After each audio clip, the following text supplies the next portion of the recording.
Hey guys, welcome to the Call to Farms podcast. I'm your host, Tim Ing, the Homesteading Agent, joined by my lovely wife, Sophie. Hey friends, this is Sophie with Sprinkle with Soil and the author of the Nourishing Asian Kitchen. And tonight we're going to be talking about our August homesteading and housing market update. Woohoo! Is it August already? It's middle of August, actually.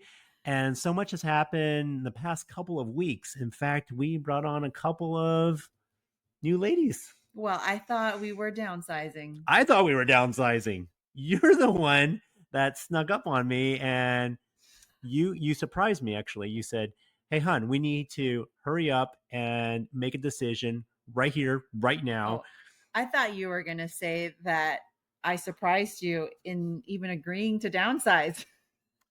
That too. Yes, that too. Yeah. And I did good on my word. We did cut down on one dairy cattle. We dried her up early. We did dry her up. Okay, Thank you. so one of the reasons why we love having our micro dairies because we also raise our meat chickens.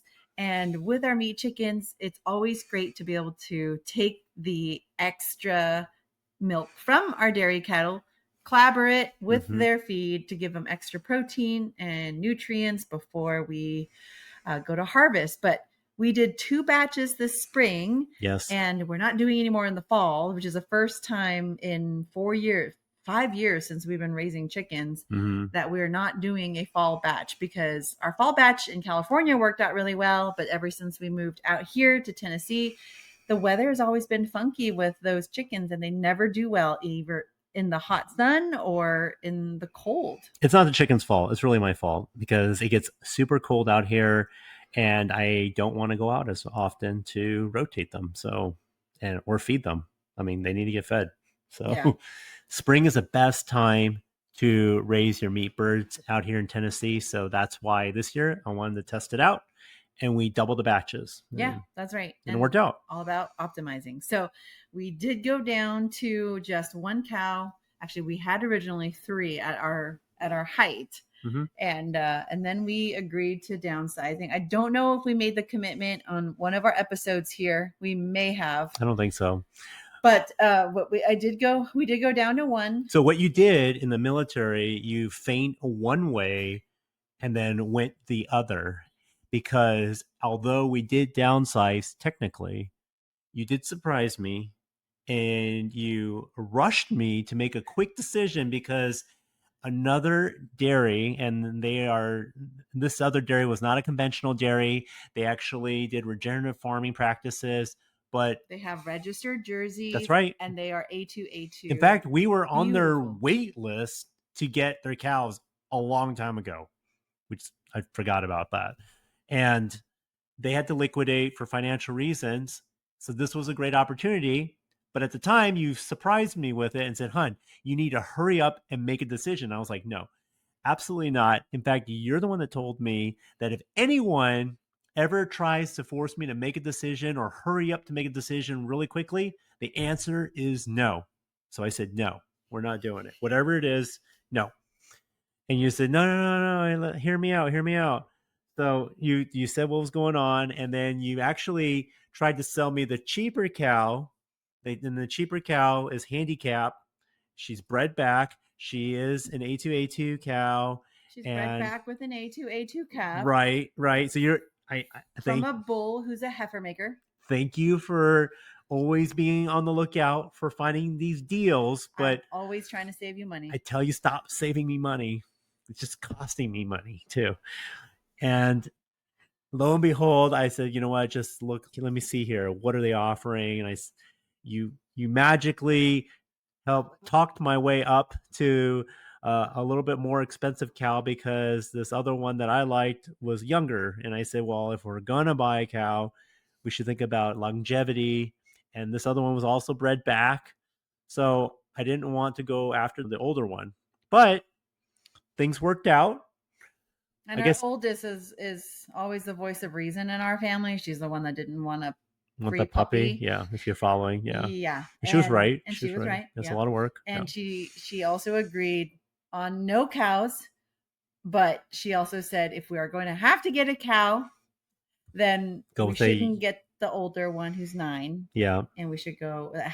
She had an accident back in March, Yeah. And that we should go for the newer one. So you guys both bait and switched yourselves. No, I don't. I think you're just an excellent salesperson because not one, but you got two cows out of this deal. Well, because they called the night before we picked up, like literally, no, they texted me at like midnight and I was up and she said, "Hey, the deal fell through with the older one, Bessie. Yeah. So would you take her too?" Yeah. And They just happened to that is coincidentally, in true. air quotes, That coincidentally is true. happen to offer this other cow at a better deal. So why not? So Yes. yeah. I do want to correct the farm did not go out because of financial reasons. They went out because of health reasons. Mhm. And I think it was either life or death. And so she had to slow down. And That's right. And so, on one hand, I feel like it's such a blessing to be able to get these cows. Mm-hmm. And on the drive over there, they're about an hour and a half away from us. It really made me think that like it sucks at the same time because I never want to take from another farmer. And especially under circumstances like this, it really sucks because we are supposed to support one another to keep each other in business with rising costs, with the lack of supplies. We are supposed to stand strong together. And so, yes, I am grateful that we were able to get two of their cows, but I'm also really saddened by the fact that it had, like, this is how we acquired them.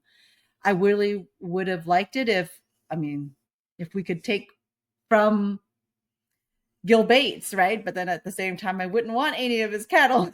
You wouldn't want that. I wouldn't want that. But it's just really tough because it is really hard to be a dairy farmer. It is really hard to be a farmer, and it's hard to be a homesteader these days because especially in our generation where we're kind of the sandwich generation and we raise our children in the middle of raising our children and trying to navigate through the waters here, and then also having parents to take care of. Like, it is really challenging. And then a lot of these skills weren't passed down. So like, I'm really grateful for the fact that I grew up with my grandparents, or my grandparents did a lot of the raising of me. So I speak fluent Vietnamese, not because I was born in Vietnam. I was actually born in San Jose, California, but I spent so much time with my grandparents because both my parents were working full-time jobs and my mom was working two full-time jobs when I was younger. So I have that and I'm grateful for that. But there's the other sets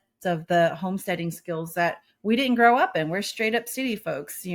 We only started urban homesteading in our quarter-acre backyard back in 2017. And it feels like it was just yesterday, and we're going on 8 years already. And there's so much that we're learning all the time. And we've been go ever since 2017. And we've just been acquiring all these skills and animals. And I think this is the first time that we're really intentionally downsizing, not just, to harvest our meat, but to really say, hey, it's great that we have learned all these skills and have grown so much, but maybe we don't have to do it all. Now we know that we can pick and choose what we want to do. We work with a lot of buyers who are wanting to buy their homesteads, but we also work with a lot of sellers who are selling.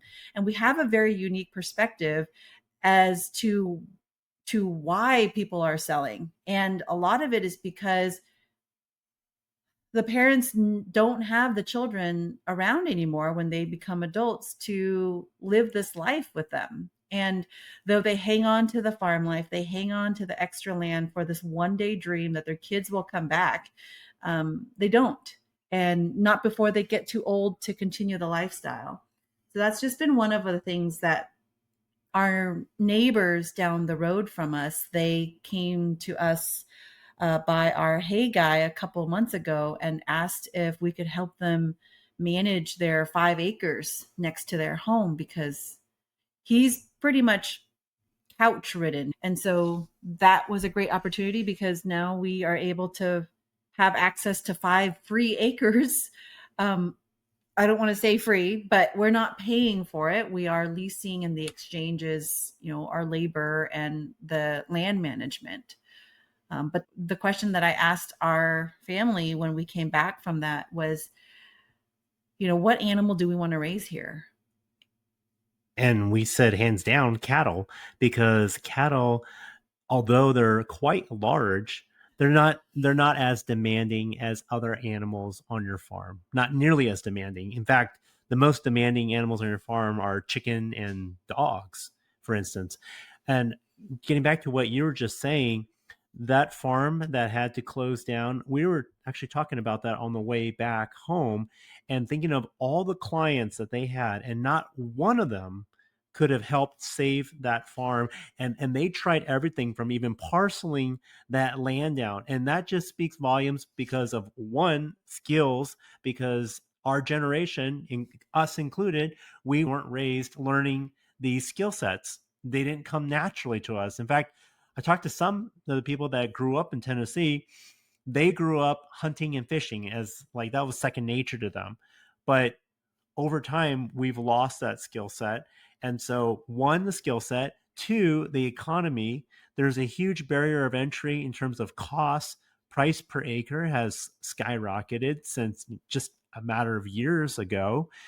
And so, land is not as cheap in East Tennessee, or this was in Virginia. And so, even then, you're competing with cost, you're competing with experience and skills. It's not easy right now. And so when we have an opportunity here to help and purchase these cows, or the hay guy, our friend, opening up this land for us, you have to say yes, because when you live out in remote parts of the country, it's almost like back in the 20s, and you enter these speakeasy clubs and you say the password, and once you say the password, you're in. Well, when you're out here, it's usually families that have owned these estates for generations, and they don't take kindly to strangers or outsiders. And so when you are given this opportunity, you say yes. I wanted to say no. In fact, I You wanted to did. You run said away. you I said said no to no. you. I said no. I walked the land with my good friends who Yeah, are you did. experts at fencing, and we toured it. We're like, this is going to be a lot of work. I'm just thinking about the price of the materials, the time it's going to take. And we haven't finished our own fencing on our own land. So is it even worth it if I don't own that land? And we had a huge discussion over it. And although, yes, it would be helpful because it would be an extra field that we are an extra pasture for our animals to rotate towards. That And there's a creek through I was there. about to say Yeah. that there is a creek. So it is definitely very usable land, but just the amount of work. And always, right? If you're a homesteader, you know what I'm talking about. There's never a good time. There's never a good time to take on an additional project. In fact, I'm always trying to catch up, and I'm not used to that. Coming, being a project manager and coming from the Bay Area, I'm like, when I start a task, I want to finish that task. But when we started homesteading, now I've got 50 million tasks that are half done, and I'm just trying to get to each one each day, right? And prioritize them. So when you want to take on a new field and do fencing, yes, I have the backing and support of the community. I've got neighbors that can help me out with the fencing, but the mindset, like the thought processes, you want to think about how much are you willing to spend, how much, time are you willing to spend as well, and what is your ROI, right? But sometimes it's about building that trust and that relationship and building your community. Because if you don't say yes to this time, if we didn't say yes, then who knows what the next opportunity would have been, right? If we said no, there wouldn't be any other opportunity. But if we said yes and we did say yes, hopefully there'll be other opportunities afterwards, or hopefully the Lord will bless us with more opportunities, and hopefully we bless the family that we're taking care of right now, because by it's a mutually beneficial situation where I help to bring my cattle on and to keep their weeds down, keep their pasture down, because we're not used to this coming from California with wildfires and drought. We're not used to green grass growing. In fact, out here, that is a really good problem to have, because once you mow the lawn or have cows eat it down, in 3 weeks, it's right back up to your hips. And that's really beautiful. It's awesome that we have that. It's a really good problem to have. But that was just really quickly, like, that's just the state of affairs. Like, this is what we're dealing with homestead wise. There's never a dull moment. So yes, we are in the middle of fencing. We're doing that fence. We're going to wrap that up this coming week, and then we'll attack our own fence line. But let's just flow over now to the housing market, because we touched a little bit on that. So this dairy farm that had to close because of health reasons, they couldn't get people to purchase right away, but they did get someone to buy, and it actually was, Oh boy, it was heartbreaking yeah, because we really thought, and they were hoping and praying for a homesteading family.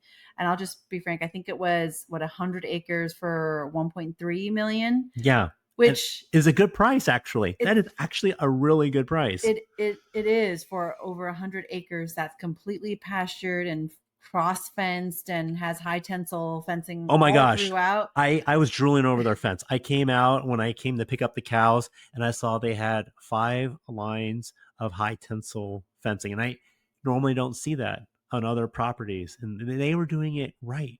Yeah. They were rotationally grazing their cattle. Yeah, and it was gorgeous, rolling hills in Virginia. But the person who ended up buying it at an auction Yeah. was um, a dude who needed a place to park his helicopter. And so just let that sink in for a second, because again, it really made me realize that no one is going to grow our food. It really is going to have to be each other, one another. There are going to be a few people, but the numbers continue to dwindle. Like, this is someone who has the skill set, who has the land, who had the cattle, who had all the equipment, who's doing everything right. And due to unfortunate circumstances, could no longer continue and could not pass the baton exactly that land. I mean, they ended up passing the baton and selling their cattle to two other farmers, us being one of them. Right. But like, they have a following of over several thousand people. And for a local dairy, that's pretty It's a lot. great. Yet, so the challenges are real. And in realizing this, like, we have said this before, we'll say it again, that we make homesteading work for us. Yeah. And that's something that we've said we do not want to burn out. If we feel it, that's when we make the moves to say, okay, what needs to go? What needs to get cut out? Mm-hmm. And that's why we incorporate things like having fun with the kids, where we will take them out on Friday nights. We'll take them out to Pigeon Forge, right? And we'll go out to an escape room game. We'll do game nights every other week, because that's something that breaks I'm not saying it's mundane. It's a very fulfilling life, but we also work full time. Tim and I both work full time, and then we homestead, and then we homeschool. And it's just, the homesteading part is really just for us to make sure that we have access to the best quality food from animals and from land that has completely nutrient dense soil for our gut health, for our health. And then any extras that we have, we gladly share with our community.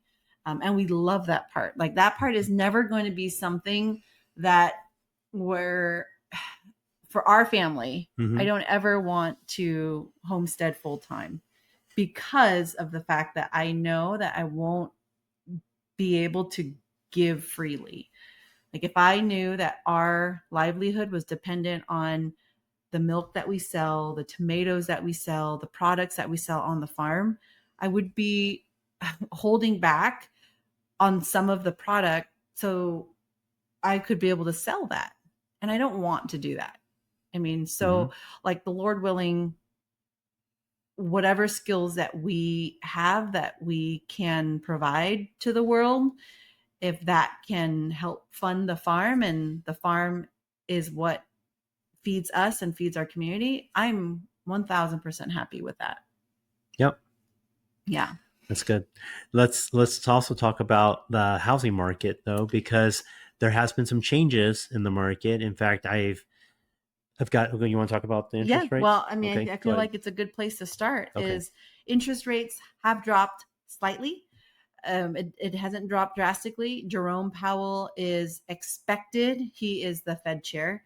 And so he is expected to have his last day and leave September 17th, or at least make the announcement. Now, whether that means that the rates are going to go up or whether they're going to go down, who knows anymore. But what I do know is right now there are financing options. If you are looking to refinance, I have programs that will beat anybody out there. So if you're looking to refinance, reach out. Like if you have bought in the last several years, I would say post 2022, when rates started going up, it would be a good exercise to take a look at if now's a good time to purchase.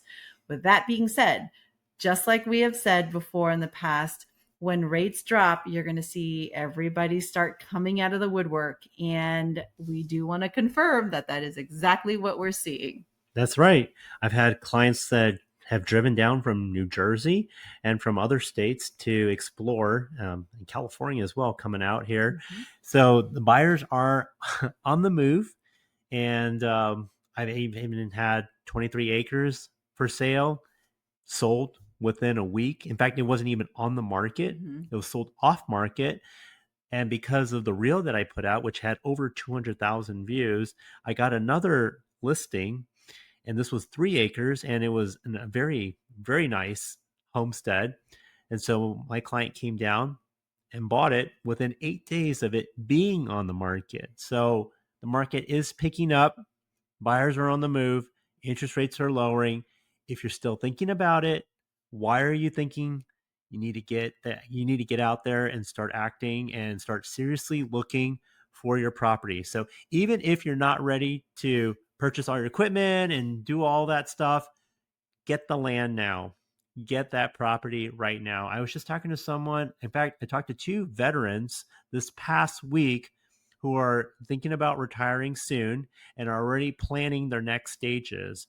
One wants to go out to Virginia, the other one wants to go to Tennessee, and they are thinking about just securing their land now, even though they're 2 years out. So that is some proper planning right now. They're doing their due diligence. So my hat's off to you. And there's just a lot more activity. Right.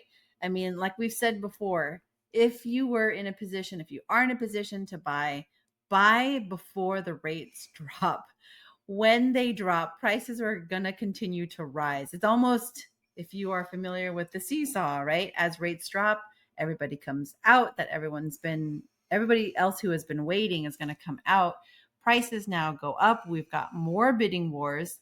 And then on top of that, if when rates drop, you have the opportunity to refinance and you purchased at a lower price versus now having an overinflated value for your home that's not worth it, but because you had to compete with people and you wanted a lower rate, it doesn't always make financial sense. That's right. So a lot of things going on. The market is moving. We talked a little bit about our homestead, but I want to share a little bit about our family, about the pottery. Oh, right. So there's quite a bit of things going on. We had a podcast episode, We did. almost a year ago, where we talked about pottery. I had just finished 17 speaking engagements. And right after that, I signed up for a pottery class. No, it was November of last year, 2024, because I had taken ceramics my senior year in college. And I remember how therapeutic that was for me to celebrate. And I wasn't done with college yet, but it was my last semester. And I thought this would be a great thing for me to do, something with working with your hands and working with my hands and dirt and being messy and breaking through that perfectionism, and having a lot of patience. That's a skill that you don't learn tangibly like you do with ceramics and pottery. So yeah, we took a class, and the girls loved it so much. They ended up taking some of their milk money investments and they bought an old wheel. So they have been throwing for the last several months. Mhm. And the items have been collecting on our island because we ended up buying a kiln, but there was a lot of electrical work that needed to get done to get that kiln up to code. And because of all that work that needed to get done, I've been really anxious about even turning it on. And I'll just be completely honest, it's out of my own fear.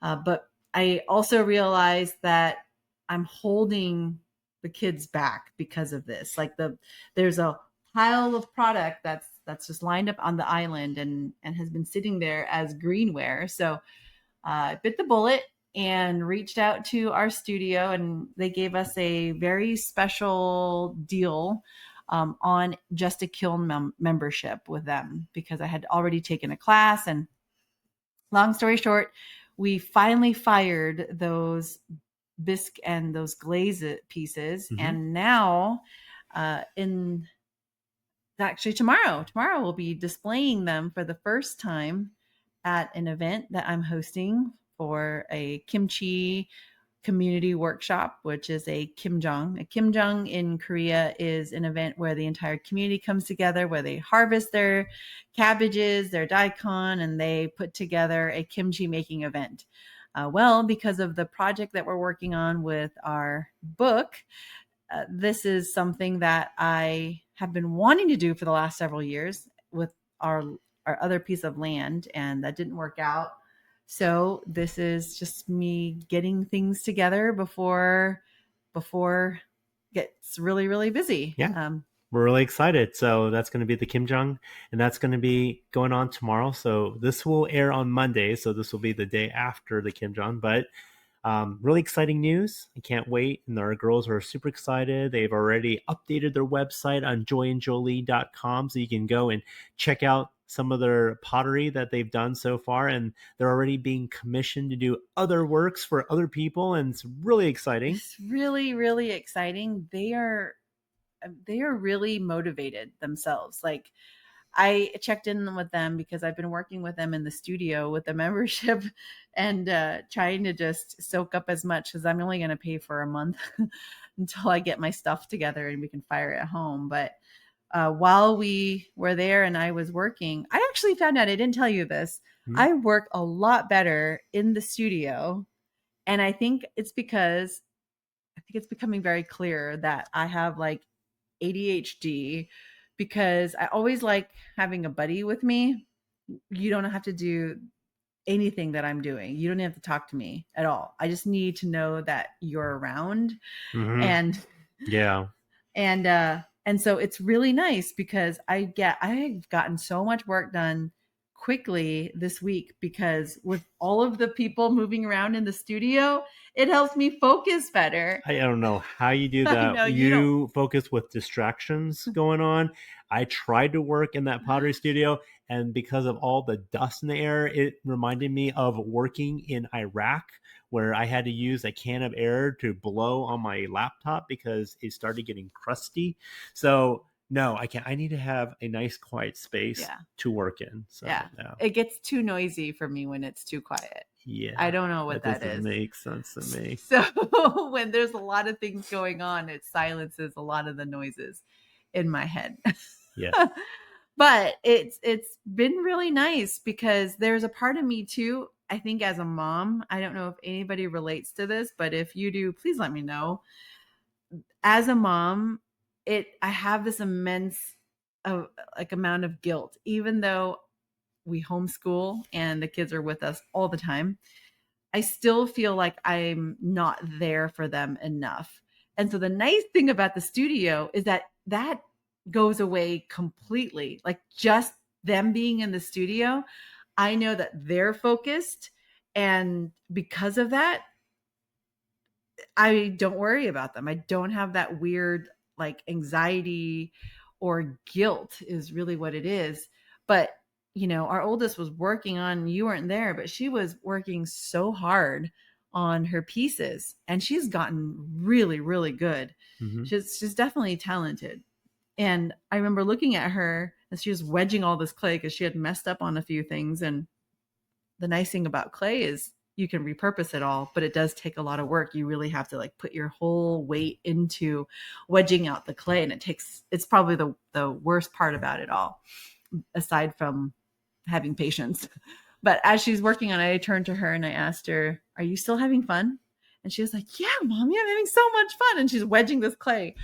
I'm like, "Okay, I just want to make sure." She's like, "Why? Do you want to go home?" I'm like, no, no, no. I just want to make sure that you're having fun because I know it's a lot of work. I have wedged that clay and they love it. They love seeing their pieces get fired. They love glazing the pieces. I had a mug from last year that I hadn't completed, and the little one surprised me with a glaze. Mm-hmm. So it's been awesome. And now, yeah, they started taking out the camera and they staged the photos. They're taking the photos for the website. That's great. Like, it's really great to see. And this is the impetus of why we created the Growth School. And the Growth School just launched this week too at their homeschool co-op. So now I'm officially a high school teacher. Ooh, where I just say that because that means that we have a high schooler, and I still feel like I'm 20 sometimes, but yeah. So tell us a little bit more about the Growth School. The Growth School is a school that is teaching children how to have a growth mindset, number one, and then how to use skills and tools today to develop your entrepreneurship skills, whether that's creating a website, creating a product, creating an app. There are so many tools out there that is accessible for children now to use. Mm-hmm. And I've talked about having skills back in the 1700s or the 1800s, where we're talking about sourdough and you're milking a cow and the kids know how to do all of that. But I don't want to train the kids for the 1800s. I think if we thought about it that way completely, we would be failing our kids. The pace that everything is moving at right now is so fast, especially with AI coming into the fold, that we have to plan to teach our children and prepare them for 2040. And it's coming fast. I almost feel like, I know we're not even at 2030 yet, but I feel like 2040 is right around the corner. And we have to plan for that to get to 2030, right? Because it's going to move even faster each day. So right now I have 12 students. It's been a lot of fun. I told them that this is not going to be a regular class for the homeschool philosophy that we share. It is a lot more intense. And I thought I would scare half of them, but they all signed up and they're really excited about it. So I'm excited that they're excited, and it keeps me motivated, because one of the things that we were going to do was pull them all back to homeschool at home, but they wanted to continue to go to their co-op. So I said, okay, well, if we do that, then I'll teach your friends. And that way you are among community to help you think more critically, have more agency over your own life. That was one of the things that is really hard. A lot of people our age now don't even work that hard. No. And so you have kids now that grew up with phones. Like our oldest, like 13 years. Like, I had a cell phone when she was born. And so she's had a cell phone, she's been exposed to having a device since the day that she was born. And I think there are psychological impacts on that. And because of that, we have to teach them soft skills as well, not just the technical skills. We didn't put a phone in front of her, though, when you say that. Right. No, correct. No. Yeah. No, we were very cautious about that. I just mean that, like, cellular phones existed. I think they did a study on that, right? With Apple, like they made sure that kids can actually maneuver the iPhone, so that, or they designed it so that kids can use the iPhone. Really? I think so. I heard that somewhere, but whatever. Our youngest one, she'll show me how to do stuff, and I feel like I must be like a grandfather now. Where we said that. Oh, I didn't know I could make words appear on my text, like, and disappear. It's why. But anyways, I still remember when we could text and they would charge us per text on a phone. Well, I hated text. When we were dating, you Yeah. were like texting me, and I got upset every time you sent a text because it charged you, and I think it charged me for receiving. And I'm like, just call me. Yeah. I've been slow to adopt this device that is something that has to be a part of our lives. But at the same time, because of your background in Silicon Valley, you recognize from the get-go that AI is moving so fast, and whether it's good or bad, it is here to stay, and we need to learn about it. Right. And the next generation needs to learn. Absolutely. There's no option to. If you want your children to succeed, they have to be in a position to be able to direct AI. Even if you're homesteading and you're trying to be off grid or you're trying to be isolated, you're going to have to learn a little bit about what's going on with AI, or at least be aware. I mean, yes. So there's that side of it too, right? Like, I have been skeptical, but the more skeptical I am about things, it's like you have to learn your enemy. You have to know it's military too, right? Like, you have to know your enemy. You have to learn everything about it. But with every bad side, there are good and positives too. And I try to find that while also having discernment and teaching the children about having discernment over what you can believe, what truth is. But I think that no matter what, the nice thing about AI is that it opens up a world of possibility wherever you are. So a same child who might be the same age as our kids, who may not have had access to the, I don't know, potable water, let's say, for example, they would have access to the same things, if not more now, that our kids have access to due to AI, right? Like, English is no longer a barrier, or knowing English is no longer a barrier, because you can do the same things in your language. And that's the beauty of it, is that those that are in third world countries really do have an opportunity now to catch up. And so that's in third world countries. Think about it. Sometimes we think about, like, wow, it kind of sucks that we're not in Silicon Valley anymore and we don't see any of this stuff. But at the same time, like, I'd like to see AI milk a cow. I'd like to see AI make pottery. And I'm not saying 3D printing, right? I'm saying, like, there are going to be things that AI can take over, but there's going to be a more massive push for people who want authentic relationships and hands-on skills. Yeah, there's going to be a greater appreciation for people who have original thought, that don't use AI to automatically respond to text messages or anything, but spot on, I say something, what do you think, and come back at it. But also creating things with their hands, just like what you mentioned, there's going to be a greater appreciation for just human creativity. But at the same time, I just wanted to talk about this because AI cannot be ignored. I think it's a great thing that you've created the Growth School. And although you haven't mastered AI, in fact, nobody's mastered AI, we are all learning, and you're bringing the kids on board through our co-op, but you're also opening it up to everyone else as well, because no one's really doing it for the next generation. So if you're homeschooling, or even if your children are in public school, I'm sure public school's not even having classes on this. In fact, universities don't even have courses on this. They're trying to get caught up. This is cutting edge. Have your children, and actually have you and your children check out Growth School. thegrowthschool.com. There you go. thegrowthschool.com. Check it out. We've got a community there, and we are constantly interviewing new people, and we're also providing new advice and tips, and you're going to be walking them through a lot of examples. So there's a lot more hands-on. You don't have to be intimidated or be afraid of this.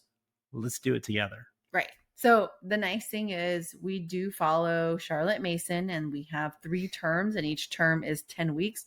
But even prior to Charlotte Mason, we were doing project-based learning after learning about Acton Academy back in California, which was project-based. But what I didn't like was that parents weren't really involved, and that there were some younger adults teaching the children some of these entrepreneurial skills, but they themselves didn't have it. And so all that to say, we have been doing project-based learning with the children since 2020.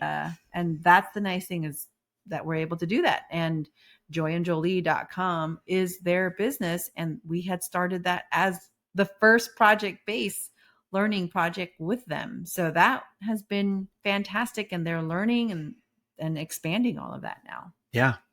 So a lot of things going on.